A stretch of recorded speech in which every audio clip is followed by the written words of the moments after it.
आज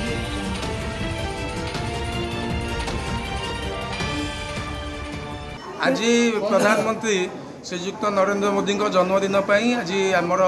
आरोडी ग्राम पंचायत तरफ आम सभापति देवदत्त पाड़ी वरिष्ठ सेवायत आमर मंटुना आर सब सेवायत मिसिक दीपदान कलु जल लगी कलु आम प्रधानमंत्री देह भल रो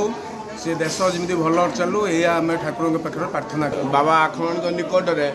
जल अर्पण एवं दीप दान कलु देशर मंगल हाँपाई एवं देशर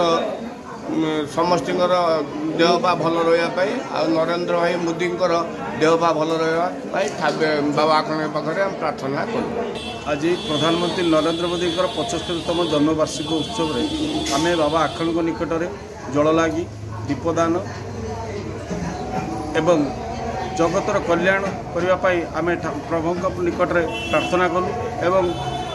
आम प्रभु को यह करूँ जे नरेंद्र मोदी देह सुस्थ रहे आम देश सुस्थ रहिबो